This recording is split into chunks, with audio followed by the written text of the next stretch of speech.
Chapter 7. Archer stood in the middle of the diner assessing his staff. Maribel, Jess, and Cyrus, 2 waitresses and a cook. Maribel was probably in her mid-30s, a mom with kids who Archer should probably pay attention to, if he wanted to figure out this parenting thing. Though so far, the woman had been unnervingly quiet, following his directions without complaint. Jess looked like she was just out of high school. Too chatty, too clumsy, but the customers seemed to like her. And Cyrus, well, Cyrus had worked here forever. They'd closed the diner for the morning in order to get some much-needed cleaning and organizing done. The space still wasn't up to his standards, and the trio looked exhausted, and the kitchen still looked like a mess. Archer cursed under his breath and rubbed the back of his neck. How would he ever turn this diner into something resembling a place he'd have pride in? How could he ever call this his kitchen? He couldn't, and he wouldn't. This diner gig was just a temporary foo until he could find something better, or until this whole custody thing was sorted, and he could go back to his career in Paris. He pushed thoughts of the pristine kitchen in his old restaurant out of his mind. Crying in front of his staff wouldn't help anything. It had been nearly 2 weeks since he'd moved here, and Olive had still only spoken about 10 words to him. And all he could think was that she hated him, and he was failing her. But failing was not an option. It never had been for him. When he hadn't made his middle school soccer team in 6th grade, he'd practiced every night until it got too dark to see the ball in front of him, and he'd sure as hell made the team the following year. When he'd gotten a C in sophomore geometry, he'd convinced the teacher to give him enough extra credit to bring his grade up to an A by the end of the semester. And when he'd decided he wanted to be a chef, he'd attended 4 grueling years of culinary school, worked 4 years in kitchens doing every menial task available, washing dishes, preparing vegetables, working his way slowly up the entire brigade hierarchy. He had no time for anything else. He cooked and he slept, but he sure as hell didn't fail. When he'd taken this absurd diner job, the owner, Gladys, had promised him he could reimagine the menu and have full run of the kitchen that was a complete disaster. Honestly, Archer didn't know how the place had passed its health inspections all these years, but he was in charge now. He'd get the diner in good working order. He'd get his daughter to speak to him.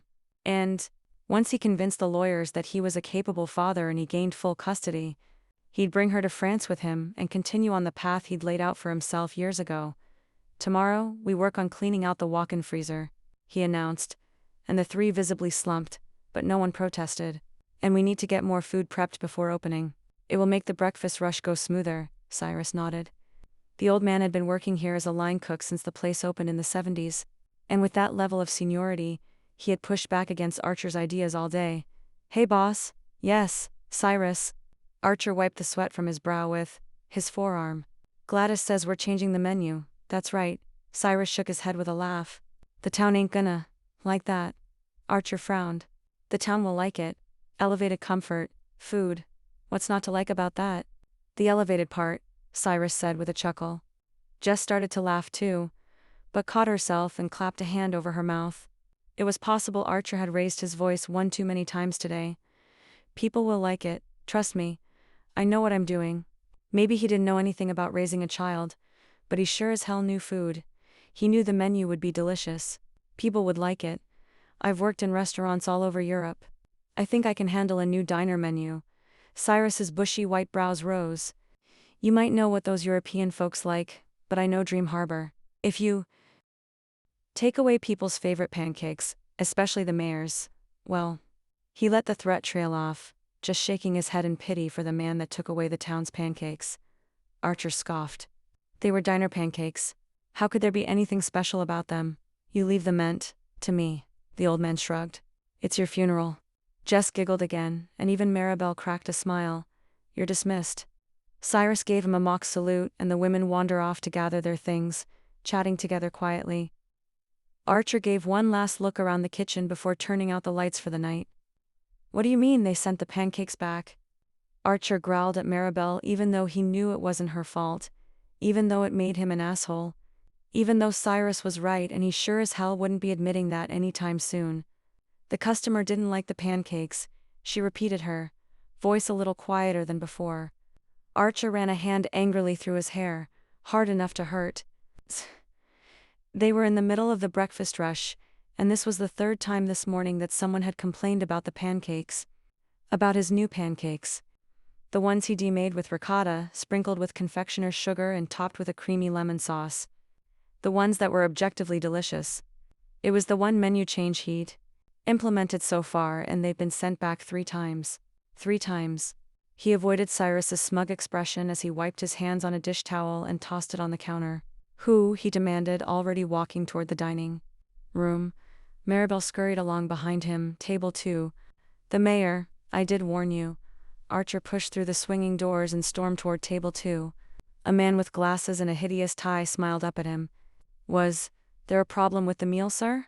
Archer asked, swallowing down everything he wanted to yell at this mayor who was apparently some kind of pancake connoisseur. Oh, hello? The mayor said, sticking out his hand. You must be the new chef. I'm the mayor of this fine town, Pete Kelly. Archer Bear. He shook the man's hand and attempted to organize his facial features into something other than a scowl. And this is my daughter, Hazel. Hey, Archer. Archer blinked. His neighbor was the mayor's daughter? Hello. How's Olive doing? Noah mentioned she stopped by again. Stopped by like his daughter was just paying a social visit and not continuously trying to escape him. Yeah, sorry about that. Hazel waved away his apology. Don't worry about it. We love Olive. His neighbors loved Olive. He should love Olive. She was his daughter, for Christ's sake. He shook off the thought. The middle of his new restaurant, he refused to call it a diner. Even in his own mind, or he would surely have a breakdown, was not the place to unpack every anxiety he was having about his inability to bond with his kid. Right. Okay, thank you. He turned back to the mayor. The pancakes weren't to your liking? The mayor smiled up at him with pity. I'm a simple man, Archie. May I call you Archie? He went on before Archer could tell him absolutely not. Team a simple man, Archie, and I think I just preferred the old pancakes. Do you still have those? Archer swallowed his frustrated sigh. It had been the same thing with the other complaints. They liked the old pancakes better. Could he make them those? And the answer should be no.